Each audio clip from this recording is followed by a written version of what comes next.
चलिए, good afternoon. आज का जो हमारा टॉपिक है वो है नेशनल इनकम यानी राष्ट्रीय आय। ठीक है। राष्ट्रीय आय आप लोगों के सिलेबस में जो दिया हुआ है वो सिलेबस का एग्जैक्ट अगर मैं वर्ड आप लोगों को बताऊं तो लिखा है कॉन्सेप्ट्स ऑफ नेशनल इनकम, या हिंदी में उसको कहते हैं राष्ट्रीय आय से संबंधित अवधारणाएं। तो अब यहाँ पर ये जो वर्ड जुड़ गया है अवधारणाएं, इसके कारण हम लोगों को राष्ट्रीय आय का पूरा चैप्टर पढ़ना पड़ेगा। और राष्ट्रीय आय अपने आप में एक पूरा का पूरा चैप्टर है और इसके अंदर कम से कम 10 से 15 लेक्चर हम लोगों के यहाँ लगेंगे। तो आज हम उस सीरीज का पहला लेक्चर जो है शुरू करने जा रहे हैं। और इसमें राष्ट्रीय आय को समझने से पहले जो काफ़ी सारी और अवधारणाएं हैं उनको समझना जरूरी होगा। और उसमें सबसे पहले जो अवधारणा है बेटा वो है यहाँ पर जीडीपी की। ठीक है, तो यहाँ पर चैप्टर कौन सा है अपना? राष्ट्रीय आय यानी नेशनल इनकम। ठीक है, राष्ट्रीय आय चैप्टर के अंतर्गत हम लोग यहाँ पर आज पढ़ रहे हैं जीडीपी। ठीक है, और अगर आज की क्लास में हो पाए तो हम लोग जीएनपी को भी कवर करेंगे। तो सबसे पहले बात कर लेते हैं जीडीपी के बारे में। और जैसा कि मैं आप लोगों को अभी तक बता चुका हूं कि अर्थव्यवस्था में, इकोनॉमी में जो शब्द है वो काफी सारी चीजें कह जाता है। तो यहाँ पर जीडीपी क्या कह रहा है? आप लोगों ने जीडीपी काफी बार तो सुना होगा, तो इसका फुल फॉर्म जरा एक बार बता दीजिए। हाँ बिल्कुल, ग्रॉस डोमेस्टिक प्रोडक्ट, यानी हिंदी में इसको कहते हैं सकल घरेलू उत्पाद। ठीक है, तो ये जो पूरा का पूरा वर्ड है बेटा, ये वर्ड अपने आप में ही इसका मीनिंग बताता है। आप बोलोगे सर कैसे? तो देखिए, ग्रॉस सकल, सकल का मतलब होता है कि भाई मान लीजिए कि आप 100 बुक का एक बंडल लेकर आए, तो उसमें से मेरे को अगर कुछ बुक्स ही चाहिए तो मैं आप लोगों को बोलूंगा कि मुझे 10 बुक्स लेकर आप लाकर दे दीजिए। ठीक है, वही अगर मुझे पूरा का पूरा बंडल चाहिए तो मैं आपसे क्या बोलूंगा? मुझे ग्रॉस पूरा का पूरा आपका बुक्स का जो सेट है वो मुझे दे दीजिए। मतलब जब पूरे के पूरी चीजों के बारे में बात हो रही होती तो उसी के लिए हम लोग ग्रॉस वर्ड लगाते हैं। तो ये तो सिंपल सा वर्ड हो गया। बात करते हैं दूसरे जो दो वर्ड है उसकी, क्योंकि वही यहाँ पर मेन मीनिंग निकालेंगे। दूसरा जो वर्ड है यहाँ पर वो है डोमेस्टिक। डोमेस्टिक का मतलब अगर आप लोग नॉर्मल आम बोलचाल की भाषा में देखेंगे तो इसका मतलब क्या होता है? घरेलू। और यहाँ पर भी इसको घरेलू ही बोलते हैं हिंदी में, सकल घरेलू उत्पाद। तो घरेलू से मतलब क्या है? जैसे आप लोगों ने सुना होगा कि भाई किसी लड़की को देखने के लिए आए और लड़की को देख रहे हैं तो बोले सबसे इंपॉर्टेंट चीज क्या है? जो तैयारी करते करते ध्यान नहीं लगा पाते या फिर सिलेक्शन नहीं हो पाता, उन लड़कियों को मैं बताना चाहूंगा कि आप लोगों से क्वेश्चन पूछा जाएगा बेटा कि घरेलू कामकाज आते हैं या फिर नहीं आते। तो अगर ये क्वेश्चन नहीं पूछा जाए तो भैया पढ़ाई लिखाई कर लो। ठीक है, डिप्टी कलेक्टर बन जाओ यहाँ से, और फिर ये क्वेश्चन आप लोगों से नहीं पूछा जाएगा। तो घरेलू कामकाज आते हैं या नहीं आते, इसका मतलब क्या रहा कि भाई जो कन्या है उसको घर का खाना बनाना आता ही नहीं आता, झाड़ू पोछे और भी काफी सारे काम जो घर के होते हैं, जो आपकी जनरली हमारी माता जी जो है वो करती है, तो सारे काम घरेलू के अंतर्गत आते हैं। तो यहाँ पर भी घरेलू का मतलब वही है, पर ये थोड़ा ब्रॉड सेंस में है। कैसे वो भी मैं आप लोगों को भी थोड़ी देर में बताऊंगा। नेक्स्ट आते हैं तीसरा, प्रोडक्ट। प्रोडक्ट का मतलब होता है बेटा उत्पाद। ठीक है, प्रोडक्ट का मतलब क्या होता है? उत्पाद। अब उत्पाद हम लोग सिंपल सी चीज है, जैसे कंपनी है रतन टाटा जी की, और रतन टाटा जी उस कंपनी में क्या कर रहे हैं? प्रोडक्शन कर रहे हैं नैनो का। वही नैनो जो सबकी प्यारी कार हुआ करती थी, पर उसको उतना भाव नहीं दिया आप लोगों के द्वारा और अभी उसको मिस करते हैं। ठीक है, तो यहाँ पर रतन टाटा जी क्या कर रहे हैं बेटा? अपनी कंपनी में एक उत्पाद बना रहे, प्रोडक्ट बना रहे, और प्रोडक्ट का नाम क्या है? नैनो। ठीक है, तो ऐसे ही घरेलू जो उत्पाद रहेंगे उनके बारे में अगर मोटी मोटी बात की जा रही है तो उसको हम लोग जीडीपी कहेंगे। आप बोलोगे सर समझ नहीं आ रहा है, तो इसको एग्जाम्पल के थ्रू लेते हैं बेटा। एग्जाम्पल कैसा? तो मान लीजिए कि आपके पिताजी की एक कंपनी है, ठीक है, और उस कंपनी के अंदर वो क्या करते हैं, लेट से कि वो एमपीपीएससी के लिए बुक्स जो है बनाते हैं। ठीक है, और आपके घर की बाउंड्री है लेट से ये, ठीक है, और यहां पर आपके पिताजी है। ठीक है, यहां पर आपके पिताजी, और ये क्या कर रहे हैं बेटा? एमपीपीएससी की बुक्स बना रहे हैं। ठीक है, तो ये घर के अंदर बुक्स का क्या कर रहा है? बुक्स हो गई प्रोडक्ट, और इसका क्या कर रहे हैं आपके पिताजी? उत्पादन कर रहे हैं। ठीक है, तो मैं अगर आपसे घर के बारे में बात करूं तो आप कहेंगे कि सर मेरे घर के अंतर्गत बुक्स यानी किताबों का उत्पादन होता है। तो घरेलू उत्पाद आपका क्या हो गया? बुक्स। ठीक है, तो छोटे मामले में जीडीपी अगर घर की निकालेंगे तो वो निकल जाएगी कि जितनी बुक का उत्पादन करेगी वो आपकी जीडीपी निकल जाएगी। ऐसे ही हम लोग भारत के संदर्भ में अब जीडीपी के बारे में बात करते हैं। ठीक है, चलिए आइए इसको वृहत संदर्भ में समझने की कोशिश करते हैं। हल्का हल्का मुझे लगता है कि आप लोगों को समझ में आ रहा होगा कि घरेलू जो उत्पाद है वो पूरा का पूरा वही जीडीपी कहलाता है। परंतु यहाँ पर घरेलू उत्पाद से हमारा आशय किसी देश से, किसी राज्य से या किसी जिले से होता है। आप बोलोगे सर कैसे? तो आप लोगों ने जनरली ये जो शब्द है जीडीपी, ये सुना होगा कि भाई भारत की जीडीपी बताइए, आपने सुना होगा कि मध्य प्रदेश की स्टेट जीडीपी बताइए, ऐसा करके ये जो वर्ड है ये सुना होगा आप लोगों ने। तो यहाँ पर हम लोग भारत के संदर्भ में जीडीपी के बारे में बात करेंगे, जीडीपी क्या होती है समझेंगे। तो मान लीजिए मोटा मोटा ये जो पूरी की पूरी बाउंड्री है बेटा, ये भारत की है। आप बोलोगे सर भारत का नक्शा ऐसा तो कुछ है नहीं, तो अभी इसी से काम चलाना पड़ेगा। ज्योग्राफी वाले सर आप लोगों को अच्छा मैप बना के बताएंगे। अभी आप मान लीजिए कि ये भारत की बाउंड्री है, भारत का मैप है, ठीक है। और इस भारत के मैप के अंदर या फिर इस भारत की पूरी बाउंड्री के अंदर, इस बाउंड्री को कहते हैं बेटा घरेलू सीमा। क्या कहते हैं? घरेलू सीमा या फिर डोमेस्टिक बाउंड्री। समझ में आ रहा है आप लोगों को यहाँ पर? तो क्या कहते हैं? डोमेस्टिक बाउंड्री या फिर घरेलू सीमा, ठीक है, घरेलू सीमा इसको कहेंगे हम लोग, मान लीजिए भैया, ठीक है। कहीं कहीं पर इसके लिए आर्थिक सीमा शब्द का भी उल्लेख आता है, इकोनॉमिक बाउंड्री। वो क्या होता है वो भी हम लोग जस्ट इसके बाद अभी समझेंगे, ठीक है। तो हमारी कौन सी बाउंड्री हो गई? घरेलू सीमा हो गई, ये भारत की मैप हो गई। ये पूरे के पूरे ऊपर साइड में इधर मान लीजिए पाकिस्तान, इधर चीन है, नेपाल, भूटान है, इधर साइड में म्यांमार वगैरह हो गया। तो भारत की हमारी बाउंड्री होगी। अब जैसे हमारे घर के अंदर कौन थे? हमारे पापा अकेले थे, ठीक है, वो उत्पादन कर रहे थे। ऐसे ही भारत के अंदर भी तो काफी सारे लोग कुछ चीजों का उत्पादन कर रहे होंगे, बिल्कुल कर रहे होंगे। तो इसमें दो प्रकार के लोग होते हैं। हम लोग लोगों को दो प्रकारों में विभाजित करते हैं। कौन से प्रकार हो गए भाई? तो यहां पर समझेंगे हम लोग दो प्रकार कौन से हो गए। तो चलिए, सबसे पहले जो लोग होते हैं उनको हम लोग कहते हैं नागरिक, ठीक है। चलिए, ये पेन जो है हमारा चेंज हुआ नहीं है, तो चेंज कर लेते हैं बेटा पहले, ठीक है। सबसे पहले प्रकार के जो लोग होते हैं उनको कहते हैं हम लोग नागरिक। तो चलिए, नागरिक आपके और मेरे तरह जो लोग होते हैं प्यारे से, ठीक है, मुस्कुरा रहे हैं, ठीक है, इनको क्या कहते हैं हम लोग? नागरिक यानी सिटीजन्स, ठीक है। आप बोलोगे सर सिटीजन्स में उदाहरण दे दीजिए, कौन कौन लोग क्या क्या चीजों का उत्पादन कर रहे हैं। तो उदाहरण देता हूं बेटा आप लोगों को। यहां पर सिटीजन्स में सबसे पहला उदाहरण जो हम लोगों ने पहले भी लिया कि रतन टाटा सर उत्पादन कर रहे हैं, और उत्पादन किस चीज का कर रहे हैं? तो यहां पर उसका भी एक एग्जाम्पल लेते हैं हम लोग। जैसे रतन टाटा सर क्या कर रहे हैं? नैनो का उत्पादन कर रहे हैं, ठीक है। रतन टाटा सर का उत्पादन कर रहे हैं? नैनो का, ठीक है। दूसरा एक और उदाहरण ले लेते हैं, आपके चहेते अंबानी जी, जिन्होंने आपको जियो की सिम दी और इतना ज्यादा डेटा जो है मुफ्त में दे रहे हैं, ठीक है। तो जियो की सिम ले लेते हैं, ठीक है। तो दूसरे कौन से हो गए हमारे? अंबानी जी, और उत्पादन क्या कर रहे हैं वो आपका? तो वो कर रहे हैं जियो की सिम का। तो दूसरा जियो, याद रखिएगा, मैं भूल जाऊंगा, आप लोगों से पूछूंगा, ठीक है। चलिए, तो पहले कौन होगा? रतन टाटा, वो क्या का उत्पादन कर रहे हैं? नैनो का। और जो अंबानी जी है उनकी कंपनी में जियो जो है उसकी सिम बनाई जाती है। तीसरा और एक उदाहरण ले लेते हैं हमारे भारत की एक कार कंपनी का, ठीक है। अब रतन टाटा का नैनो का ले लिया, तो यहाँ पर एक और ले लेते हैं महिंद्रा का, ठीक है। चौथा उदाहरण ले लेते हैं, हमारे यहाँ पर एक मोबाइल आता था पहले, काफी ज्यादा फेमस टाइप का हुआ करता था, माइक्रोमैक्स, है ना, सुना होगा आप लोगों ने। तो माइक्रोमैक्स के मोबाइल जो है भारत के नागरिक, भारतीय कंपनी है बेटा, तो भारत के नागरिक ही उत्पादन कर रहे हैं, ठीक है। तो अभी तक हम लोग मोटा मोटा कहा गए हैं, उसको थोड़ा सा रिवाइज करते हैं फिर आगे बढ़ेंगे। सबसे पहले हम लोगों ने क्या देखा? एक बाउंड्री ली, ठीक है। बात कर रहे हैं के बारे में? जीडीपी, सकल घरेलू उत्पाद के बारे में, है ना, ग्रॉस डोमेस्टिक प्रोडक्ट। और हम लोगों ने इसको मान लिया कि ये भारत की क्या है? बाउंड्री है। और बाउंड्री कौन सी है? तो घरेलू सीमा है, डोमेस्टिक बाउंड्री। और डोमेस्टिक बाउंड्री के अंदर दो टाइप के लोग होते हैं, मैंने आपको बताया। उसमें से एक मैंने आपको अभी बता दिया है, सिटीजन यानी नागरिक होते हैं, ठीक है। और वो क्या कर रहे हो बेटा? कुछ चीजों का उत्पादन कर रहे हैं, ठीक है। कुछ चीजों का उत्पादन हमने देख लिया, काफी सारी चीजें देख ली यहाँ पर। ऐसे ही जो दूसरे प्रकार के लोग होते हैं उनको हम लोग कहते हैं गैर नागरिक। आप बोलोगे सर नागरिक गैर नागरिक को समझ नहीं आ रहा।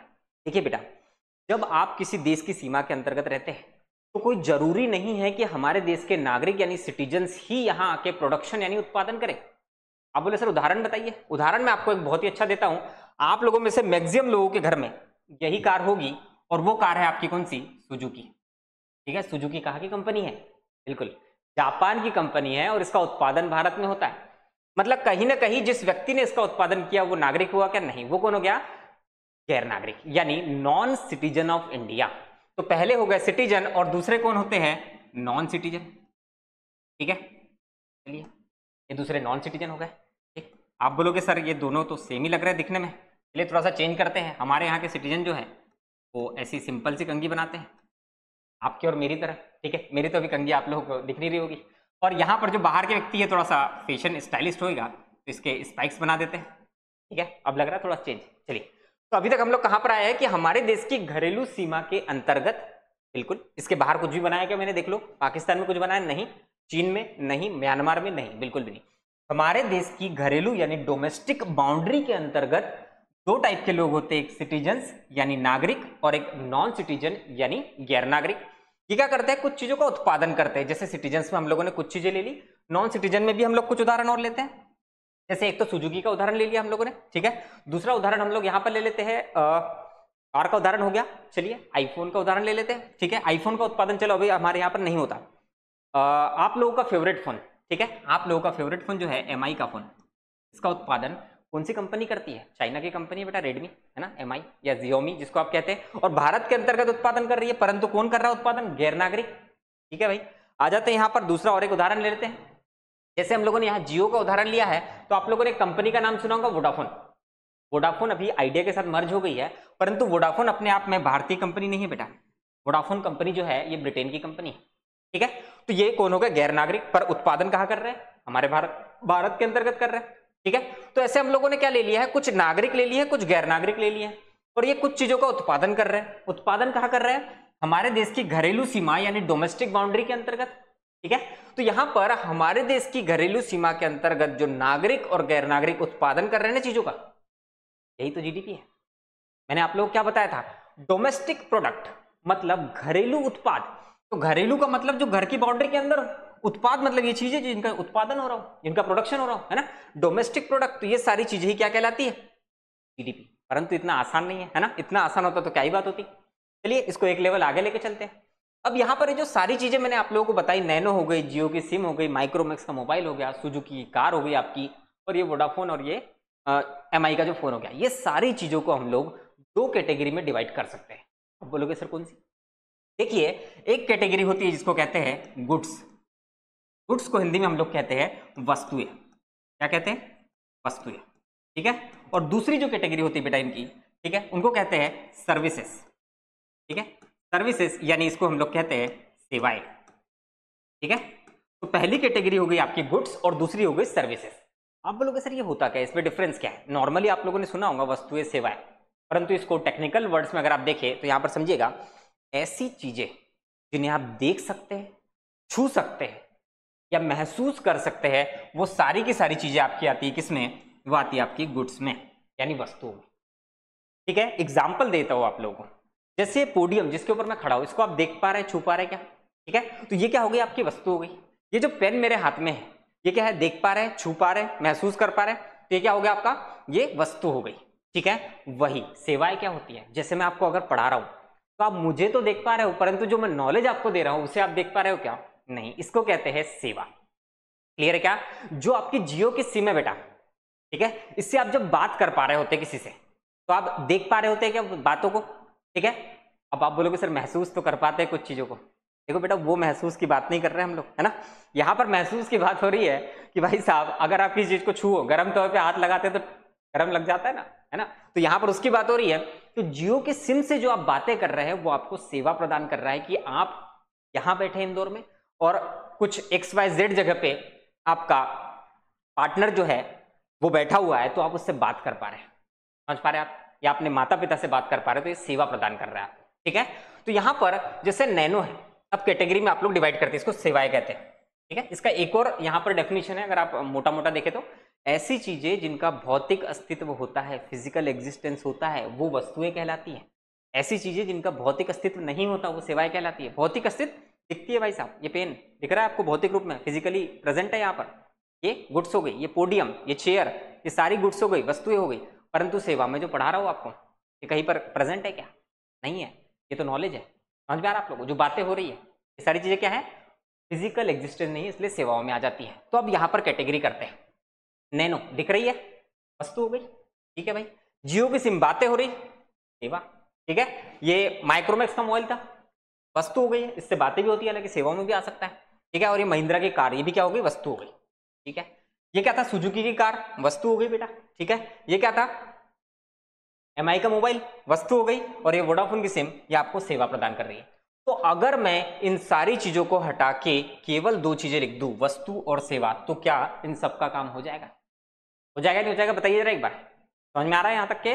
इन सारी चीजों को अगर मैं हटा दूं, क्योंकि कुछ वस्तुएं हैं और कुछ सेवाएं हैं, बिल्कुल आप बोल रहे हो तो हटा देते हैं। वैसे भी ये जो मेरी कला है इसको कहीं ना कहीं हार्म कर रहा था, ठीक है। तो चलिए हटा देते हैं इसको, आप ही लोगों ने बोला है, ठीक है, हटा देते हैं सारी चीज़ों को, हमारी जो पेंटिंग है वो भी अच्छे से दिखने लगेगी। ठीक है, चलिए आ जाते हैं यहाँ पर, और इनकी जगह पे सिर्फ और सिर्फ दो चीज़ें लगा देते हैं। कौन सी दो चीज़ें? ठीक है, कौन सी दो चीज़ें? एक गुड्स और एक सर्विसेज। लगा दिया भाई, एक गुड्स लगा दिया, ठीक है, यानी वस्तुएं, और एक सर्विसेज लगा दी, यानी क्या? सेवाएं। ठीक है, चलिए आ जाते हैं यहाँ पर, इनको हटा देते हैं, इनका काम हो गया हमारा। ठीक, तो फिर से हमारी डेफिनेशन के ऊपर आते हैं। हमारे देश की कौन सी सीमा है बेटा? घरेलू यानी डोमेस्टिक बाउंड्री, घरेलू सीमा। उसके अंतर्गत, इसके बाहर कुछ भी बनाया क्या? नहीं बनाया। मैं बाहर बार बार क्यों बोल रहा हूं ऐसा? क्योंकि इसके बाद में हम लोग जीएनपी पढ़ने वाले हैं और वहां पर ऐसा कुछ रहेगा, तो कंफ्यूजन नहीं होना चाहिए, इसलिए बार बार बता रहा हूं कि घरेलू सीमा के अंदर ही है सब कुछ जो भी है, मतलब भारत की बाउंड्री के अंदर हो रहा है जो भी हो रहा है। ठीक है, तो घरेलू सीमा यानी डोमेस्टिक बाउंड्री के अंतर्गत कौन कौन? सिटीजन्स यानी नागरिक, और गैर नागरिक यानी नॉन सिटीजन्स क्या कर रहे हैं बेटा? कुछ चीजों का उत्पादन कर रहे हैं। कौन सी चीजें? हमने काफी सारी चीजें देखी थी, उसको अभी दो कैटेगरी में डिवाइड कर लिया है। कुछ वस्तुओं का उत्पादन कर रहे हैं और कुछ काय का उत्पादन कर रहे हैं बेटा? सेवाओं का। और ये जो उत्पादन होता है, अगर ये उत्पादन हम लोग एक वित्तीय वर्ष में यानी एक फाइनेंशियल ईयर में देखेंगे, तो उसी को हम लोग क्या कहते हैं बेटा? जीडीपी कहते हैं। अब आप बोलोगे सर ये फाइनेंशियल ईयर कहां से आया? तो समझते हैं भाई, वर्ष तो सुना था, वित्तीय वर्ष कहां से आया सर? तो देखिए बेटा क्या होता है, जनरली जो हमारा वर्ष शुरू होता है आपका और मेरा, वो 1 जनवरी से शुरू होता है। ठीक है, 1 जनवरी से खत्म कब हो जाता है? 31 ऑफ दिसंबर तक, है ना? 1 जनवरी से शुरू होता है और खत्म कब हो जाता है? 31 ऑफ दिसंबर तक खत्म हो जाता है। ठीक है, परंतु यहां पर जो सरकार होती है वो जीडीपी के आकलन के लिए, या फिर हमारा जो काफी सारे वित्तीय कामकाज चलते हैं उनके आकलन के लिए 1 जनवरी वाला वर्ष नहीं लेती, वो अलग से एक वर्ष फॉलो करती है जो कि शुरू होता है 1 अप्रैल से। कब से शुरू होता है? 1 अप्रैल से, और चलेगा कब तक? तो 31 मार्च तक। जैसे आप लोगों ने बजट देखा होगा, बजट जब भी आता है, जैसे इस बार का जो बजट आया वो आया है, बजट बोलते हैं उसको 2024-25, 24-25 का। तो अब देखने से ऐसा लगता होगा आप लोगों को, आप लोगों ने पढ़ा नहीं है कि सर ये तो 2 साल का बजट है। एक्चुअल में 2 साल का बजट नहीं बेटा। अब गिनिए, 1 अप्रैल 2024 से लेके 31 मार्च 2025, मतलब इधर के 9 महीने और इधर के 3 महीने, टोटल 12 महीने होते हैं। समझ में आ रहा आप लोगों को अब ये क्यों ऐसा लिखा जाता है बजट में? तो एक डाउट यहाँ पर भी खत्म हुआ। तो वित्तीय वर्ष समझ में आ गया, जिस वर्ष में सरकार, जिस अवधि में सरकार अपनी क्या कर रही है, सारी गणना वगैरह कर रही है, सारी कैलकुलेशन जो कर रही होती है उसके लिए 1 अप्रैल से शुरू होता है। इसलिए आप लोगों ने मार्च एंडिंग करके सुना होगा, ये वर्ष खत्म हो रहा होता है। ठीक है, और आपने सुना होगा बजट में, पॉलिटी में सर ने पढ़ाया होगा आप लोगों को कि भाई अगर इस साल के लिए कुछ चीजें आपको पैसे मिले हैं और आपने खर्च नहीं किए तो वापस चले जाते हैं। 31 मार्च को, मार्च एंडिंग में बहुत ज्यादा क्या रहती है? रश रहती है, भीड़ बहुत ज्यादा रहती है, क्योंकि सारी पेमेंट मार्च में कर देते हैं, क्योंकि पता है ये पैसे वापस जाने वाले हैं। ठीक है, तो 1 अप्रैल से 31 मार्च तक हमारा क्या चलता है? फाइनेंशियल ईयर, एक वर्ष या एक वित्तीय वर्ष। ठीक है, चलिए आ जाते हैं यहाँ पर, ये समझ में आ गया होगा आप लोगों को। ठीक है, चलिए, तो अभी हम लोगों ने जहां तक के देखा है वो एक बार रिवीजन कर लेते हैं। किसी भी देश की कौन सी सीमा हो गई? घरेलू सीमा। अब यहां कोई डाउट नहीं होना चाहिए, कौन कौन लोग हैं उसके अंदर? नागरिक और गैर नागरिक है। ठीक है, ये क्या कर रहे हैं बेटा? कुछ वस्तुओं का और कुछ सेवाओं का, यानी कुछ गुड्स का और कुछ सर्विसेज का क्या कर रहे हैं? प्रोडक्शन कर रहे हैं, और इसी की वैल्यू को हम लोग एक वित्तीय वर्ष में क्या कह देते हैं? जीडीपी। परंतु अभी भी जीडीपी की डेफिनेशन पूरी नहीं हुई है, इसमें एक और यहां पर कैच है, एक और टेक्निकल वर्ड है। वो क्या है? तो वो ये है बेटा कि ये जो गुड्स एंड सर्विसेज है आपके, वस्तु और सेवा, इसका मौद्रिक मूल्य लिया जाता है, इसका मॉनेटरी वैल्यू यानी मौद्रिक मूल्य जो है वो लिया जाता है।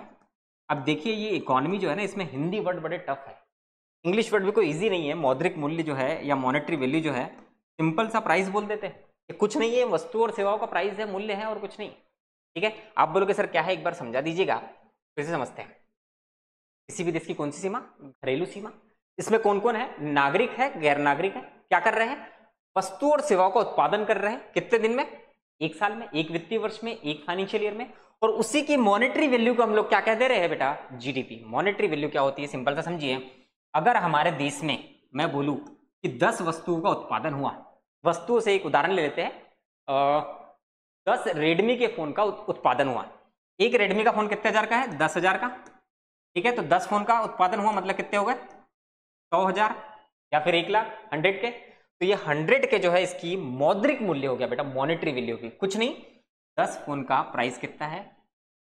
एक फोन का 10,000, तो 10 फोन का कितना हो गया? 100,000 यानी 1 लाख। तो ये 1 लाख रुपए क्या होगा, मॉनेटरी वैल्यू होगी इसकी, और कुछ नहीं है। समझ में आ गया होगा आप लोगों को अब, है ना। मॉनेटरी वैल्यू कुछ नहीं है, प्राइस है। तो मतलब किसी भी देश की घरेलू सीमा के अंतर्गत, डोमेस्टिक बाउंड्री के अंतर्गत क्या कर रहा है, सिटीजन्स यानी नागरिक और नॉन सिटीजन्स यानी गैर नागरिक जितनी भी गुड्स एंड सर्विसेज यानी वस्तु और सेवाओं का क्या कर रहा है, एक फाइनेंशियल ईयर में उत्पादन कर रहे हैं बेटा, उसी की मॉनेटरी वैल्यू यानी उसी का मौद्रिक मूल्य, उसी का प्राइस जो है, उसी को क्या कहते हैं, जीडीपी। उदाहरण मैंने आपको बता दिया क्या है, ये सिंपल प्राइस निकाल लेते हैं। अगर पूरे देश में 10 फोन ही बन रहे काय के, एमआई के, उसके अलावा कुछ नहीं बन रहा, जीडीपी निकालने के लिए आपको दे दिया, तो यहाँ पर 10 फोन में से एक की प्राइस दे दी जाएगी और आपको कुछ नहीं करना, इनटू करना है, मल्टीप्लीकेशन, और यहाँ पर जीडीपी निकल के आ गई कितनी, 1 लाख रुपए। समझ में आ रहा होगा आप लोगों को। तो ये था हमारा जीडीपी, समझ में आ रहा है, ठीक है। अब देखिए जो जीडीपी है, इसमें मैंने आप लोगों को थोड़ी देर पहले एक और चीज बताई थी कि भाई ये जो घरेलू सीमा है इसको कई बार आर्थिक सीमा भी बोला जाता है। इसको एक और बार समझ लेते हैं कि क्यों बोला जाता है आर्थिक सीमा। देखिए बेटा, यहाँ पर जब लोग जीडीपी की गणना करते हैं तो काफी सारी चीजों को और भी सम्मिलित किया जाता है, ठीक है। और यहाँ पर कुछ ऐसे लोग होते हैं हमारे देश के नागरिक जो कि बाहर रह रहे होते हैं। आप बोलोगे सर आपने तो अभी बताया कि घरेलू सीमा के अंतर्गत ही ले रहे हैं। देखिए हमारे देश के इंडियन फॉरेन सर्विस, भारतीय विदेश सेवा के राजदूत यानी एम्बेसडर काफी सारे देशों में काम करते हैं।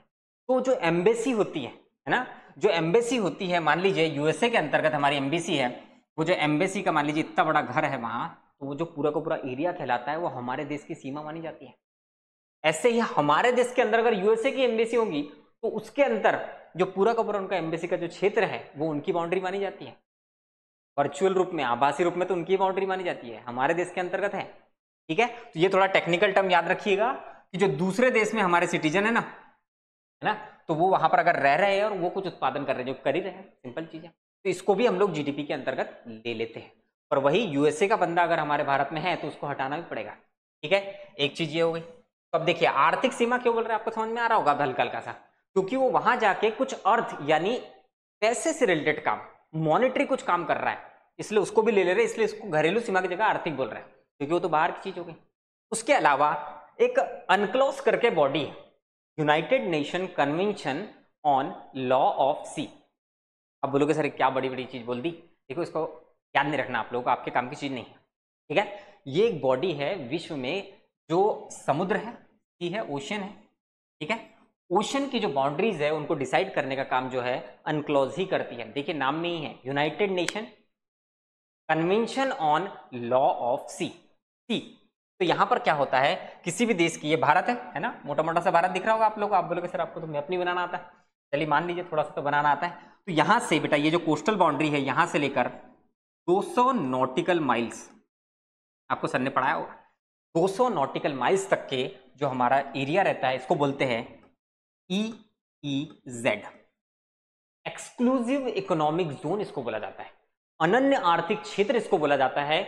और इसके अंतर्गत जो ये पूरा ओशन का क्षेत्र है, यहां अगर फ्यूचर में कोई मिनरल मिल रहा है, जैसे अभी हम लोग, आपने सुना होगा अनक्लॉज ने हमको अनुमति दी है कि हम इंडियन ओशन में क्या कर ले, हाइड्रोकार्बन को जो है खोज ले। तो अब वो हाइड्रोकार्बन जब निकलेंगे, ठीक है, जो पॉलीमेटालिक नोड्यूल्स है उसके वो निकलेंगे, तो खनिज ही तो है, मिनरल्स ही तो है। तो यहाँ अगर कोई मिनरल निकला ना तो वो उत्पादन तो हो रहा है ना, ठीक है। तो ये उत्पादन भी हमारे देश का माना जाता है।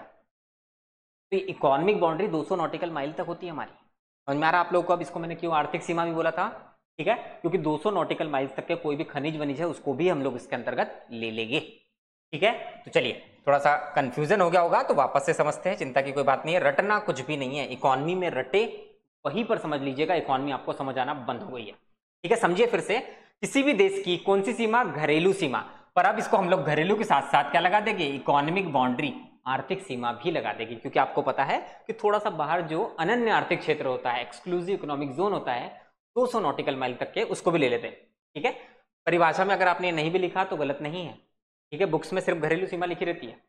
आ जाते हैं घरेलू सीमा के अंतर्गत, किसी भी देश की घरेलू सीमा के अंतर्गत कौन कौन, नागरिक और गैर नागरिक, सिटीजन और नॉन सिटीजन क्या कर रहे हैं बेटा, गुड्स एंड सर्विस, वस्तु और सेवा का उत्पादन कर रहे हैं। तो उसी का एक फाइनेंशियल ईयर में मॉनेटरी वैल्यू यानी एक वित्तीय वर्ष में मौद्रिक मूल्य क्या कहलाता है आपका, ग्रॉस डोमेस्टिक प्रोडक्ट यानी सकल घरेलू उत्पाद कहलाता है। इतना आसान था, जीडीपी हवा बना के रखा हुआ है। अर्थव्यवस्था जो सब्जेक्ट है बड़ा ही आसान है, हमारे आजू बाजू चीजें घटते रहती है, परंतु इसको क्या है हम लोग रटने की कोशिश करते हैं तो इसलिए टफ बन जाता है। ठीक है, कुछ लोगों ने जानबूझ के बना के रखा है, क्योंकि टफ चीजें जब तक बोलेंगे नहीं तो हमारी वैल्यू कैसे बढ़ेगी भैया ना। योगेंद्र सर जो है टफ चीज एकदम आसानी से समझा देते हैं, कुछ नहीं आसान है। समझ में आ गया आप लोगों को? तो ये हमारी थी जीडीपी। अब देखिए ये जो जीडीपी है इसके अंदर कुछ चीजों को ध्यान रखना पड़ता है जब भी हम इसका कैलकुलेशन कर रहे होते हैं। आप बोलोगे सर और क्या चीज आ गई? ठीक है, सिंपल चीज है। अब मैंने आप लोगों को बोला कि भाई जीडीपी निकालना है कब की? 2024-25 की। ठीक है, तो 2024-25 की जीडीपी जैसे ही बोला आप लोगों को तो आप समझ जाएंगे कि 1 अप्रैल 2024 से लेकर 31 मार्च 2025 तक की जीडीपी सर बोल रहा है। ठीक है, अब ये जो जीडीपी 1 साल के ड्यूरेशन में निकालना है। ठीक है, अब यहां पर क्या होता है देखिए, थोड़ा सा नैनो की कंपनी में गए हम लोग। ठीक है, नैनो की कंपनी में क्या हुआ है कि 2024-25 के अंतर्गत कितनी कारें बनी है? 100 कारें बनी है। ठीक है, परंतु हुआ ये बेटा कि पिछले साल भी 100 कारें बनी थी और उसमें से 80 ही बेच पाए, 20 कारें भी बच गई। ठीक है, तो कंपनी के अंदर जाएंगे तो वहां पर 100 कारें इस साल की दिखेगी और 20 कारें जो है वो क्या दिखेगी? पिछले साल की। तो यहां पर टोटल कारें कितनी होगी? 120। अब जब आप जीडीपी की गणना कर रहे होगे तो कंपनी में जाके देखेंगे 120। ठीक है, एक कार की प्राइस पूछ लेंगे आप। ठीक है, एक कार की प्राइस कितनी होगी? 1 लाख रुपए नैनो की। ठीक है, तो 100 और ये 120 इंटू 100 के या फिर 1 लाख, तो कितना हो गया? समझ में आ गया आप लोगों को? इतने के इतनी जीडीपी निकल गई। परंतु यहां पर आपको ध्यान रखना पड़ेगा कि आपने जो 20 नैनो थी वो पिछले साल की थी और उसको काउंट कर लिया। आप बोलोगे सर क्या समस्या है इसमें, काउंट ही तो कर रहे हैं। अरे भाई जब पिछले साल यानी 2023-24 की जीडीपी निकाल रहे होगे तो ये 20 कारें तो उसमें जोड़ी होगी कि नहीं? पिछले साल 100 कारों का उत्पादन हुआ था, है ना? तो ये तो दोबारा आपने क्या कर लिया? जोड़ लिया। इससे क्या होगा? उत्पादन तो 100 का ही हुआ था परंतु आपने क्या कर लिया बेटा? 120 जोड़ लिया है। तो जीडीपी बढ़ी हुई प्रतीत हो रही है। ऐसा लग रहा है कि जीडीपी कितनी हो गई है? 120 की हो गई है। समझ में आ रहा है आप लोगों को? ठीक है, तो एक्चुअल जीडीपी है क्या इतनी? नहीं। तो यहां समझने वाली चीज क्या है वो समझिएगा। जब भी हम लोग जीडीपी की गणना करते हैं, जब भी we calculate the GDP of India या फिर कहीं की भी जीडीपी, तो हम लोग को ध्यान रखना पड़ता है कि जो गुड्स एंड सर्विसेज होती है, वस्तुएं और सेवाएं होती है, they should be of the same year for which we are calculating the GDP. मतलब वो उसी वित्तीय वर्ष की होना चाहिए जिस वित्तीय वर्ष के लिए हम लोग जीडीपी की गणना कर रहे हैं। फिर से समझिए इसको एक बार। अगर मैं जीडीपी की गणना 2024-25 के लिए कर रहा हूं तो इसके एक दिन पहले वाली और एक दिन बाद वाली वो चीजें बिल्कुल नहीं लूंगा। मैं सिर्फ और सिर्फ वही चीजों की गणना करूंगा जो किसमें उत्पादन हुआ हो 2024-25 के बीच में। तो आई होप आप लोगों को समझ में आ रहा होगा पहली कंडीशन जीडीपी की गणना करते समय कि भाई वस्तुएं और सेवाएं यानी गुड्स एंड सर्विसेज किस वर्ष की होना चाहिए? उसी वित्तीय वर्ष की, उसी फाइनेंशियल ईयर की होना चाहिए जिसके लिए हम लोग जीडीपी की गणना कर रहे हैं। सिंपल चीज है। ठीक है, चलिए दूसरी चीज पे आ जाते हैं यहां पर। ठीक है, दूसरी चीज यहां पर बोली जाती है बेटा, एक टर्म आता है जिसको हम लोग कहते हैं मीडिएटरी गुड्स या फिर माध्यमिक वस्तुएं। आप बोलोगे सर ये कौन सा नया टर्म है? तो देखिए बेटा, जब हम लोग उत्पादन करते हैं तो उत्पादन की प्रक्रिया में या प्रोडक्शन की जो प्रोसेस होती है, एक गुड्स या फिर एक वस्तु कई अलग अलग चरणों से, कई अलग अलग लेवल से गुजरती है। जैसे एग्जांपल के थ्रू मैं आप लोगों को बताता हूं। मान लेते हैं कि हम लोग एक पिज्जा बना रहे हैं। ठीक है, और एक पिज्जा बनाने के लिए आप लोगों को क्या चाहिए रहेगा? तो पिज्जा आप लोगों को पता है कि जो बेस बनता है उसका वो मैदे से बनता है, और जो मैदा है बेटा वो कैसे बनता है? गेहूं से बनता है। तो सबसे पहले हम लोगों ने क्या खरीदा? वीट। ठीक है, वीट खरीदा, ये लीजिए वीट बना दिया आप लोगों के लिए। ठीक है, दूसरा इस वीट से क्या बनेगा? तो भाई मैदा बनेगा, मैदा प्योर बोल दीजिए। ठीक है, अब इसके जो दाने हैं बहुत छोटे रहते हैं, पर अब यहाँ पर इससे छोटा मैं बना नहीं सकता आप लोगों के लिए। ठीक है, तो ये क्या होगा? मैदा बना इससे, गेहूं, गेहूं से बन गया मैदा, और मैदा से क्या बन गया? पिज्जा। चलिए भाई पिज्जा बना देते हैं विथ टॉपिंग्स। ठीक है, यहाँ पर क्या हुआ? ये सबसे पहली चरण था, सबसे पहला लेवल था जब वीट। दूसरे लेवल पे वीट से क्या बना? मैदा। ठीक है, और तीसरा जो लेवल है इसमें फाइनल प्रोडक्ट हमारा बना है उसको कहते हैं पिज्जा। पिज्जा से और कुछ बना सकते हैं क्या? अब ये मत बोलना हम पिज्जा सर कड़ी वड़ी चावल के साथ में मिला के खा लेते, वो अलग बात, तुम्हारे अपने शौक अपने पास ही रखो भाई। पिज्जा से और कुछ नहीं बना सकते। ठीक है, तो यहाँ पर जो वीट है, वीट से पहले कुछ था क्या? नहीं था भाई, वीट सीधा सीधा खेतों से निकल के आया है। तो जो वीट होता है इसको कहते हैं प्राथमिक उत्पाद या फिर प्राइमरी गुड्स। वीट से जो हमने बनाया कौन सा? मैदा, इसको कहते हैं सेकेंडरी गुड्स या फिर मीडिएटरी गुड्स। समझ में आ रहा है आप लोगों को बीच का है? और मैदे से लास्ट में क्या बना है आपका पिज्जा, तो पिज्जा को कहते हैं फाइनल गुड्स या फिर अंतिम उत्पाद या अंतिम वस्तुएं। समझ में आ रहा होगा आप लोगों को, प्राइमरी गुड्स प्राथमिक, मीडिएटरी या सेकेंडरी, और लास्ट में कौन सा हो गया फाइनल गुड्स अंतिम। इससे बाद में कुछ और नहीं बन सकता, पिज्जा से कुछ नहीं बन सकता है ना, ठीक है। तो यहाँ पर मीडिएटरी गुड्स आप लोगों को समझ में आ गया होगा। तो मैं बता क्यों रहा था, तो समझते हैं। जब भी हम लोग जीडीपी की गणना करते हैं तो हम लोग उसमें केवल और केवल अंतिम वस्तुओं को ही लेते हैं, हम लोग केवल और केवल फाइनल गुड्स को ही लेते हैं।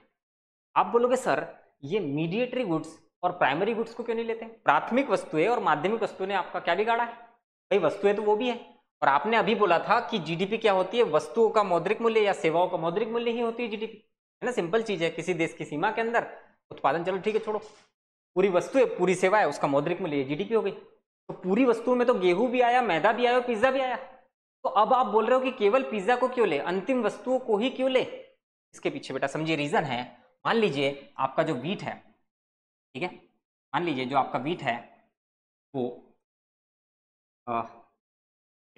जो वीट है आपका गेहूं वो 10 रुपए का था, ठीक है। 10 रुपए का नहीं, इसको लेते हैं किलो के हिसाब से ले लेते हैं, तो अभी लगभग 30 रुपए किलो के हिसाब से चला, तो 30 रुपए का ले लेते हैं, ठीक है। उसके अलावा या फिर इसको 40 रुपए लेते हैं, आपको पता चलेगा 40 में क्यों ले रहा हूँ, कैलकुलेशन थोड़ी आसान हो जाए इसलिए मैं 40 ले रहा हूँ, ठीक है। 40 रुपए किलो का अच्छा वाला आशीर्वाद का गेहूँ, चरबती गेहूँ खा रहा है 40 रुपए किलो का, ठीक है। इससे हमने क्या बनाया, मैदा बनाया। मैदा लेट से हमने पीसने के बाद में लगभग 60 रुपए का मैदा हो गया, 60 रुपए किलो का। और जब आप एक पिज्जा बनाते हैं, छोटा पिज्जा ले लेते हैं, 1 पाव का पिज्जा बन जाएगा 1 पाव मैदे में, ठीक है। तो 1 पाव मैदे की प्राइस निकालेंगे तो पिज्जा में मैदे की प्राइस आ गई 15 रुपए, ठीक है। प्लस पिज्जा जो है और भी चीजें लग के 150 रुपए का हो गया हमारा, ठीक। अब देखिए यहाँ पर हो क्या रहा है, आप एक चीज बताइए बेटा, क्या इस 60 रुपए के मैदे के अंदर ऑलरेडी इस 40 रुपए की, ये 40 रुपए का था, इसके पूरे के पूरी वैल्यू इंक्लूड नहीं है क्या? आप बोलोगे बिल्कुल है सर, ये सिंपल चीज है ना भाई। 40 रुपए का गेहूं खरीदा मैंने, उससे बनाया पीस के मैदा, और मैदा हो गया 60 रुपए का, तो उसमें वैल्यू काय की एड हुई है? 40 रुपए तो गेहूं की थी, 20 रुपए पिसाने की और मेरी मेहनत की होगी, समझ में आ रहा आप लोगों को? तो ये 60 रुपए के अंदर 40 रुपए तो यही है, ठीक है। और ऐसे ही ये 60 रुपए का मैदा इधर लगाया हम लोगों ने, इसमें से 15 का ही लगाया लेट से, या 60 का पूरा लगा दिया, ये 150 का पिज्जा बन गया। इस 150 के पिज्जा के अंतर्गत 60 रुपए तो मैदा के ही है, समझ में आ रहा आप लोगों को? तो यहां पर अगर मैं जीडीपी की गणना करता हूं तो मैं केवल और केवल फाइनल गुड्स यानी अंतिम वस्तुओं को लेता हूं। अब क्यों लेता हूं, रीजन समझिए। अगर मैं वीट को भी ले लूं, अगर मैं यहां पर मैदे को भी ले लूं, और अगर मैं यहां पर पिज्जा को भी ले लूं, तो टोटल जीडीपी आ जाएगी 150 रुपए प्लस 60 रुपए प्लस 40 रुपए। कैलकुलेट करो भाई, मैथ्स की क्लासेस, ठीक है। इतना टाइम लगना नहीं चाहिए मूर्खों, ठीक है। तो ये कितना हो गया, अरे 60 और 40 100 हो गए, और ये तो 150 था ही भाई, ठीक है। तो ये कितना हो गया, 250 रुपए यहाँ पर हमारा हो गया बेटा। समझ में आ रहा आप लोगों को? 250 रुपए की जीडीपी निकल के आ रही, परंतु एक्चुअल में क्या 250 का उत्पादन किया, प्रोडक्शन किया? नहीं भाई, 150 रुपए में 60 रुपए मैदे के ही थे, वो इंक्लूडेड है, तभी वो पिज्जा की प्राइस 150 हुई है। इस मैदे की प्राइस 60 रुपए की कब हुई है, जब इसमें 40 रुपए का हमने वीट लिया था। समझ में आ रहा है आप लोगों को? तो इसके अंदर ऑटोमेटिकली इंक्लूड होती है। तो अगर हम लोग प्राथमिक, द्वितीयक और अंतिम उत्पाद तीनों को ले ले तो जीडीपी ज्यादा दिखेगी। एक्चुअल में उत्पादन 150 का ही हुआ है, 150 का पिज्जा ही बना है, ठीक है। परंतु यहाँ ये दोनों को लेने के कारण हमको इसका प्राइस बढ़ा हुआ दिखाई दे रहा है। इसीलिए जब भी जीडीपी की हम लोग गणना करते हैं बेटा, तो केवल कौन सा, फाइनल गुड्स यानी अंतिम उत्पाद या फाइनल गुड्स को ही लिया जाता है। क्लियर हो गया आप लोगों को? पहली चीज, जिस साल के लिए जीडीपी की गणना कर रहे हैं उसी साल यानी उसी वर्ष उसी ईयर की गुड्स एंड सर्विसेज को लेंगे। दूसरा, उन गुड्स एंड सर्विसेज की जो मॉनेटरी वैल्यू लेंगे वो कौन से लेंगे, फाइनल गुड्स एंड सर्विसेज की, इनकी नहीं लेंगे। तो नहीं लेंगे क्योंकि 2-2, 3-3, 4-4 बार उनकी गणना हो जाती है, बढ़ा हुआ जीडीपी दिखता है, एक्चुअल में इतना उत्पादन नहीं होता भाई, ठीक है। तो दोनों चीजें आप लोगों को समझ में आ गई होगी। तीसरी चीज एक सिंपल सी चीज है, इसको आपको याद रखना पड़ेगा, ठीक है। जो शेयर बाजार है उसके अंदर शेयर भी काफी सारे ट्रेडिंग होते हैं। तो आपको क्या लगता है, शेयरों का जो मूल्य होता है, ठीक है, वो वस्तु और सेवाओं में अगर ले ले तो उसको जीडीपी के अंतर्गत लेके क्या लगता है भाई, बताइए, ठीक है। बिल्कुल, कुछ लोग बोल रहे हैं यहाँ पर कि सर ले लेंगे क्योंकि शेयर भी कंपनी के होते हैं, कुछ लोग बोल रहे हैं नहीं लेंगे। समझिए यहाँ पर बेटा, शेयरों के जो मूल्य होते हैं इसको जीडीपी की गणना में सम्मिलित नहीं किया जाता। क्यों नहीं किया जाता? क्योंकि किसी ने अगर शेयर ट्रेडिंग की होगी तो देखा होगा कि दिन में या सेकंड में ऊपर नीचे होता रहता शेयर का प्राइस। समझ में आ रहा आप लोगों को? अगर ये शेयर का प्राइस है तो भैया इतना ज्यादा ऊपर नीचे एक दिन में, एक सेकंड में होता है ऊपर नीचे। अब इतना ज्यादा ऊपर नीचे हो रहा है, जीडीपी की गणना करते समय क्या मैं हर सेकंड जीडीपी बदलूं? नहीं हो सकता ना, पॉसिबल नहीं है जीडीपी की गणना करना इससे फिर तो। ठीक है, इसीलिए हम लोग शेयरों के प्राइजेस को नहीं लेते या शेयरों को जीडीपी के अंतर्गत हम लोग इंक्लूड नहीं करते। क्लियर है यहाँ तक? क्या तीन चीजें जो हम लोगों ने सावधानी बरतनी थी जीडीपी की गणना करते टाइम वो भी देख लिया है। चलिए जल्दी से इसका एक बार रिवीजन करते हैं, नहीं तो ये जो आसान चीज है टफ बन जाएगी। टफ ऐसी बनती है जब हम लोग रिवीजन नहीं करते। चलिए आ जाते हैं, रिवीजन करते हैं। किसी भी देश की घरेलू यानी डोमेस्टिक या फिर इकोनॉमिक यानी आर्थिक सीमा के अंतर्गत कौन कौन लोग थे हमारे? नागरिक था, गैर नागरिक था। दो चीजों का उत्पादन कर रहा था, वस्तु और सेवाओं का। इसी का एक वित्तीय वर्ष में मौद्रिक मूल्य क्या कहलाता है? जीडीपी। अब यहां एक और वर्ड ऐड कर दीजिएगा। तो अब हिंदी की परिभाषा में आप लोगों को बताता हूं पूरी अलग से, और इंग्लिश की परिभाषा पूरी अलग से बताता हूं। ठीक है, the monetary value of all final, या फिर इसको फिनिश्ड भी बोलते हैं, all final goods and services produced within the physical या फिर डोमेस्टिक बाउंड्री या economic boundary of a country by both citizens as well as non citizens in one financial year is called GDP. ये हो गई definition. रटने की कुछ जरूरत पड़ रही है क्या? आप बताइए। किसी भी देश की घरेलू सीमा के अंतर्गत एक वित्तीय वर्ष में उत्पादित, किसके द्वारा उत्पादित? नागरिक तथा गैर नागरिकों के द्वारा उत्पादित अंतिम वस्तुओं तथा सेवाओं के मौद्रिक मूल्य को ही जीडीपी कहा जाता है। ये लूसेंट में डेफिनेशन है, सीधा पढ़ोगे तो आपको पता है कितनी सारी चीजें इसके पीछे हम लोगों ने खर्च की है। ठीक है, तो आ रहा है नहीं आ रहा है, कर लोगे? ठीक है, बिल्कुल। तो यहां पर जीडीपी जो है हमारा, ये टॉपिक यहां खत्म होता है। इसी से जुड़ा हुआ, ठीक है, इसी से जुड़ा हुआ अब जो सारे टॉपिक है बहुत आसान लगने वाले हैं आप लोगों को। ठीक है, चलिए आ जाते हैं।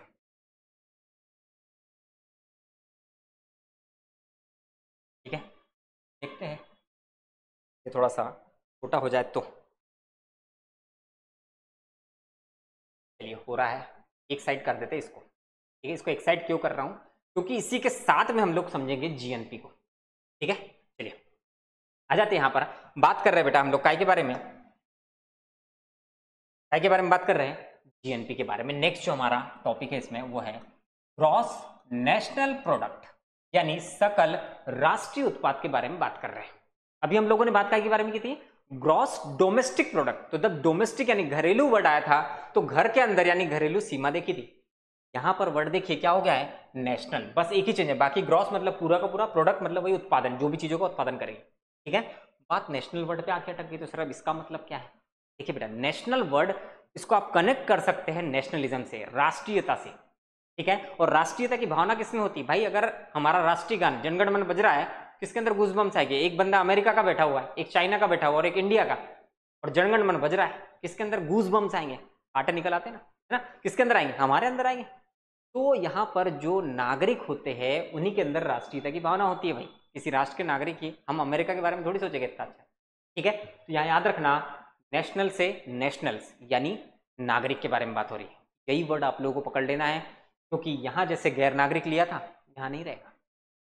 ठीक है, तो समझिएगा यहाँ पर जीएनपी के बारे में बात कर रहे हैं। मैंने आपको बताया अर्थव्यवस्था में शब्द काफी सारी चीज कहते हैं, जैसे जीडीपी अपने आप में कह रहा था, ऐसे जीएनपी भी एन से नेशनल से आ गए।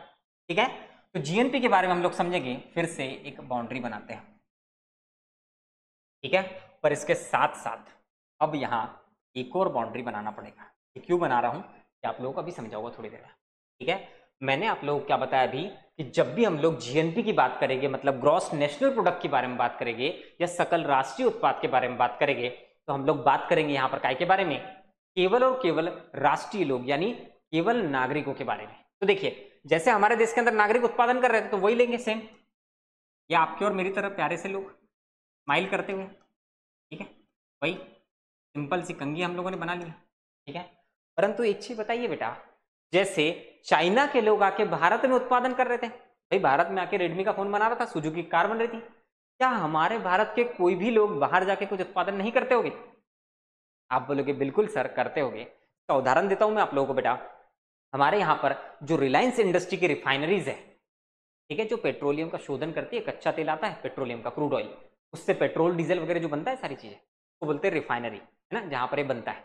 तो हमारे अंबानी जी जो है ना, उनकी रिफाइनरीज है काफ़ी सारे अलग अलग कंट्रीज में, सऊदी अरेबिया में, ओमान वगैरह में, यमन वगैरह में, कतर वगैरह में। समझ में आ रहा आप लोगों को? ठीक है।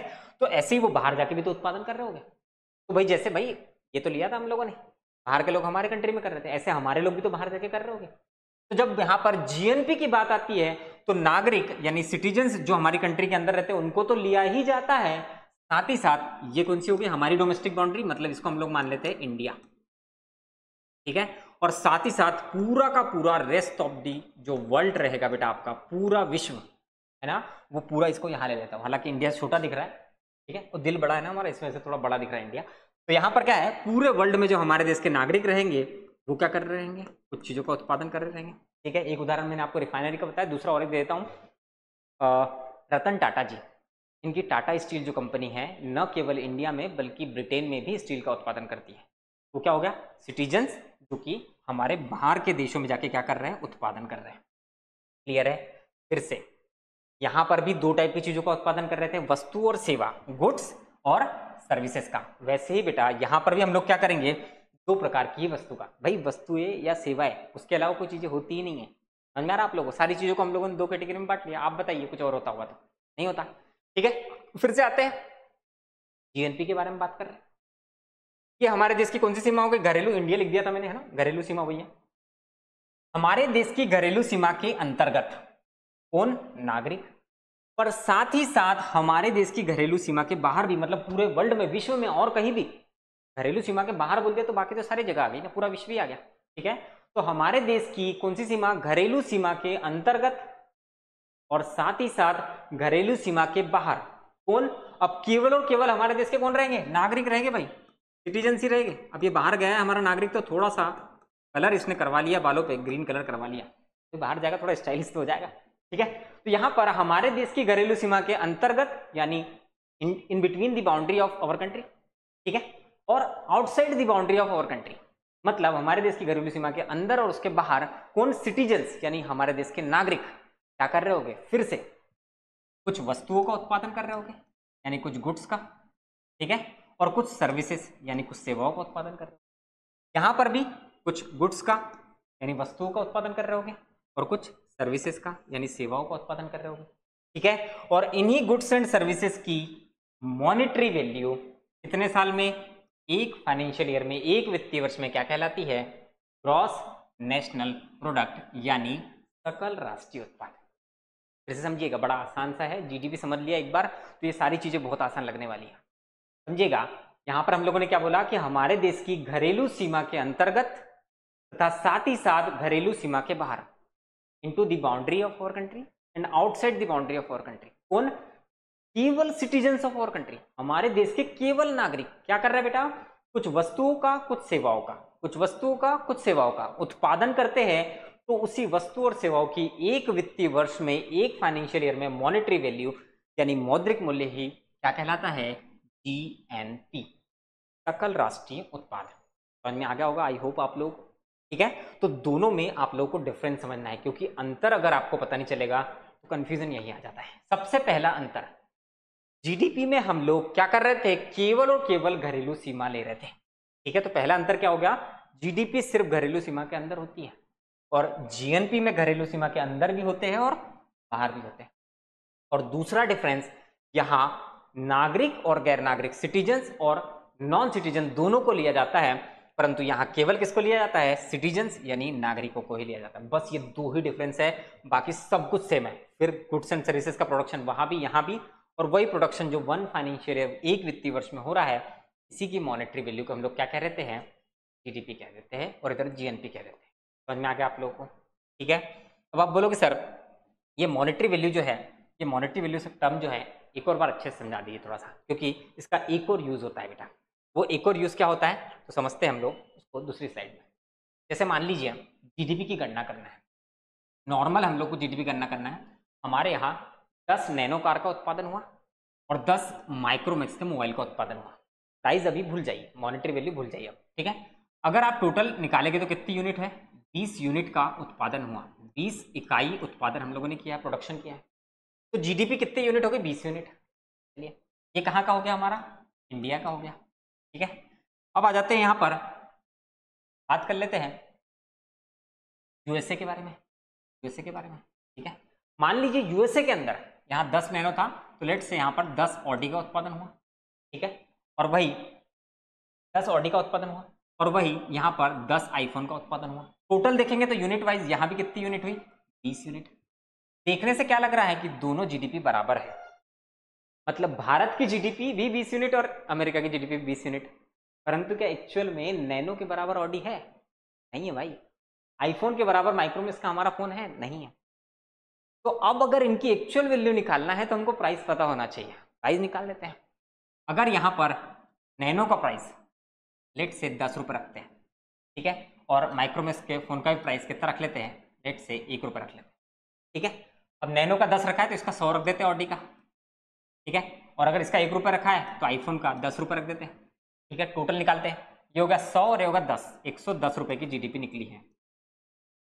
रुपए का सिंबल ही आप लोगों को पता होगा, ठीक है।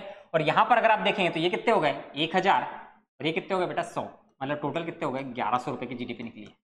अब ये क्या बराबर आ रही है? और एक्चुअल जीडीपी यही है, मॉनेटरी वैल्यू। समझ में आ रहा है आप लोगों को? और देखने से भी लग रहा होगा कि भाई ये तो 10 नैनो है, वो 10 ऑडी है, बराबर कैसे हो सकती है ना। तो हमारी जीडीपी से यूएसए की जीडीपी बड़ी दिखना भी चाहिए, और यहाँ दिख भी रही है, देखिए आप 10 गुना बड़ी दिख रही है। इसलिए हम लोग मौद्रिक मूल्य का उपयोग करते हैं, ठीक है। आई होप आप लोगों को समझ में आया होगा पूरा का पूरा हमारा जीडीपी और जीएनपी का चक्कर, ठीक है। फिर से जल्दी से रिवाइज करते हैं। किसी भी देश की कौन सी बाउंड्री हो गई, डोमेस्टिक बाउंड्री, उसके अंदर सिटीजन, नॉन सिटीजन, नागरिक, गैर नागरिक वस्तु और सेवाओं का, गुड्स एंड सर्विसेज का प्रोडक्शन कर रहे हैं। उसी प्रोडक्शन की एक फाइनेंशियल ईयर में, एक वित्तीय वर्ष में मौद्रिक मूल्य को, मॉनेटरी वैल्यू को क्या कह देते हैं, जीडीपी। और वही अगर आप जीएनपी के बारे में बात करें तो यहां पर हमने देखा कि किसी भी देश की घरेलू सीमा के अंतर्गत और साथ ही साथ बाहर, है ना, किसी भी देश की घरेलू सीमा के अंतर्गत और साथ ही साथ बाहर भी क्या कर रहे हैं, गुड्स का, सर्विसेज का, गुड्स का, सर्विसेज। कौन? अकेले सिटीजन्स, ठीक है। तो उसी की मॉनेटरी वैल्यू एक फाइनेंशियल ईयर में, एक वित्तीय वर्ष में मौद्रिक मूल्य को क्या कह देते हैं, जी। दोनों में अंतर आप लोगों को समझ में आ गया होगा, ठीक है। अब यहाँ पर हम लोग एक फॉर्मूला देखते हैं। अगर आपको जीडीपी पता हो ना, आप सीधा सीधा ये कुछ करने की जरूरत ही नहीं पड़ेगी, एक फॉर्मूला लगाओगे जीएनपी निकल के आ जाता है, ठीक है। ये फॉर्मूला क्या है समझते हैं। थोड़ा सा ऊपर लेके जाता हूँ इसको, चलिए थोड़ा सा ऊपर लेके जाते हैं। तो सीधा सीधा फॉर्मूला होता है बेटा यहाँ पर, ठीक है। सीधा सीधा फॉर्मूला होता है, आपको निकालना है क्या, जीएनपी। यह हुआ क्या है, जीडीपी, ठीक है। तो जीडीपी में से प्लस कर देंगे x माइनस एम को हम लोग, तो हमको जीएनपी मिल जाती है। आप बोलोगे सर ये x माइनस एम नई कौन सी चिड़िया का नाम है? आइए इसको समझते हैं, आसान है, कोई ज़्यादा बड़ी चीज़ नहीं, ठीक है। यहाँ पर x का मतलब होता है एक्चुअल में एक्सपोर्ट से, और m का मतलब होता है इम्पोर्ट से। परंतु रियल सेंस में अगर आप देखें तो यहाँ पर उसका संबंध एक्सपोर्ट और इम्पोर्ट से नहीं होता। तो आप बोलोगे सर कैसे होता है? फिर देखिए, एक्सपोर्ट का मतलब क्या होता है, अगर कोई चीज का उत्पादन, प्रोडक्शन भारत में हो रहा हो और वो हमने ले जाके लेट से यूएसए में बेच दिया, इसको क्या कहेंगे, एक्सपोर्ट। और वही कोई चीज का उत्पादन यूएसए में हो रहा है और यहाँ पर लाके उसको हमने खरीदा है तो उसको इम्पोर्ट बोलते हैं, है ना। ये होता है निर्यात और आयात, ठीक। तो यहाँ पर एक्सपोर्ट और इम्पोर्ट से हमारा संबंध थोड़ा अलग है। देखिए हम फिर से समझते हैं, एक्सपोर्ट का मतलब क्या था कि हमारे यहाँ किसी चीज का उत्पादन हुआ और बाहर जाके वो वस्तु बेची गई, ठीक है। समझ में आ रहा है? उत्पादन इंडिया में और बाहर बेच रहे हैं। आप एक चीज बताइए, जब आप बाहर बेचेंगे तो उसके पैसे, यानी जो पूरा का पूरा प्रॉफिट रहेगा, कहाँ मिलेगा? इंडिया को मिलेगा, हमारी प्रोडक्ट है पूरी की पूरी, ठीक है। तो हमारा बंदा जो है यहाँ उत्पादन करके क्या कर रहा है, बाहर बेच के पैसे ला ले रहा है, ठीक है। अब आप इसको दूसरे संबंध में समझिएगा। अगर मान लीजिए कि हमारा एक व्यक्ति यूएसए में जाके ही उत्पादन कर रहा है और प्रॉफिट घर में ला ले रहा है, तो क्या इसको मैं लगभग एक्सपोर्ट मान लूँ? एक्चुअल एक्सपोर्ट तो नहीं मान सकता, बट मान लूँ क्या? ठीक है, फिर से समझिएगा। हमारे यहाँ पर उत्पादन हुआ और ये उत्पादन चला गया कहाँ पर? यूएसए में। पैसे वापस कहाँ आएंगे? इंडिया में आएंगे, ठीक है। दूसरी कंडीशन में हमने क्या बात की कि अगर हमने जाके उत्पादन ही यूएसए में किया तो भी पैसे कहाँ आएंगे? इंडिया में आएंगे। मतलब दोनों ही कंडीशन में ये हमारे देश के नागरिकों की आय मान लूं क्या? सिटीजन की इनकम। सिंपल सी चीज है, हमारे सिटीजन ने इंडिया में उत्पादन किया चाहे यूएसए में किया, है ना, जाएगा यूएसए में और पैसे हमारे यहाँ आ गए, नागरिकों की आय हो गई। तो एक्स होता है हमारे सिटीजन्स की इनकम। क्या होती है? हमारे सिटीजन्स की इनकम। एक्स होता है सिटीजन की इनकम। अब बोलेगा सर आप एम क्या है? एम इम्पोर्ट है। जैसे यूएसए में किसी चीज़ का उत्पादन हुआ है और उसको हम लोग खरीदे तो पैसे कहाँ जा रहे हैं? यूएसए में। सिंपल चीज़ है। वही अगर यूएसए का बंदा ही इंडिया में आके उत्पादन कर ले तो फिर भी खरीदेंगे हम लोग और पैसे फिर भी कहाँ जाएंगे? यूएसए में। फिर से समझिएगा, यूएसए में किसी चीज का उत्पादन हुआ और उसको हम लोगों ने यहाँ खरीद लिया, इंपोर्ट है, आयात है, पैसे कहाँ जाएंगे? यूएसए में। परंतु यहाँ पर बात कर रहे हैं कि एक यूएसए का नागरिक अगर हमारे इंडिया में आके ही उत्पादन कर लेता है तो भी उसकी आय कहाँ जाएगी? यूएसए में। समझ में आ रहा आप लोगों को? तो ये क्या हो गई? माइनस एम नॉन सिटीजन की इनकम हो गई क्या? बिल्कुल हो गई। ठीक है। जीडीपी क्या था? सिटीजन और नॉन सिटीजन जो भी चीजों का उत्पादन कर रहे थे, गुड्स एंड सर्विसेज। ठीक है। तो जीडीपी क्या हो गया? आप लोग के लिए फॉर्मूला बनाया मैंने, तो कहीं लिख मत देना है ना, ये प्रूव करने के लिए। जीडीपी क्या था? नागरिक, सिटीजन और गैर नागरिक यानी नॉन सिटीजन। ठीक है। ये प्लस हमारा इसका फॉर्मूले का है। तो जीडीपी था नागरिक और गैर नागरिक दोनों की जो यहाँ पर प्रोडक्शन हो रहा है। और जो जीएनपी, जीएनपी बोल रहा हूँ, एक्स क्या था? नागरिक किया है और एम क्या था? गैर नागरिक क्या है? अभी हम लोगों ने समझा। देखिए नॉन सिटीजन से नॉन सिटीजन कैंसिल हो गया, बचा क्या? एक सिटीजन ये प्लस एक सिटीजन ये। अब देखिए जीडीपी का एक सिटीजन और एक सिटीजन ये, जीएनपी आ गया बेटा। कैसे? देखिए एक सिटीजन जो देश के अंदर वाला है, एक सिटीजन देश के बाहर वाला है। ये जीडीपी का सिटीजन कौन सा था? जो देश के अंदर वाला था। और मैंने आप लोगों को अभी एक्स का मतलब बताया, जो देश के बाहर जाके उत्पादन कर रहा है, ये देश के बाहर वाला सिटीजन। एक सिटीजन देश के अंदर वाला और ये जो सिटीजन था ये कहाँ वाला? देश के बाहर वाला। समझ में आ रहा होगा आप लोगों को? ये आ गया हमारा जीएनपी। ये आप लोग प्रूव करके बता दिया मैंने भाई आप लोगों के लिए। ठीक है। तो ये आपको प्रूव कहीं नहीं करना है। ठीक है। आप लोगों के लिए फॉर्मूला बस इतना सा मैंने ये प्रूव इसलिए करके बताया ताकि आप लोगों को रटने की जरूरत ना पड़े कि भैया रटने बैठ जाओ GNP is equal to GDP plus X minus M. रटना कुछ भी नहीं है, फिर से बता रहा हूं। ठीक है। तो जीएनपी क्या हो गया? GDP plus X minus M. तो यहां पर हमारे दो टॉपिक कंप्लीट होते हैं। ये कौन सा? जीडीपी, और दूसरा कौन सा है बेटा? जीएनपी का। आई होप आप लोगों को इसमें कोई डाउट नहीं होगा। अगर आप लोग कोई डाउट है तो आप पूछ सकते हैं। ठीक है। इसके बाद हम लोग इससे संबंधित क्वेश्चंस वगैरह देखेंगे प्री के और मेंस के।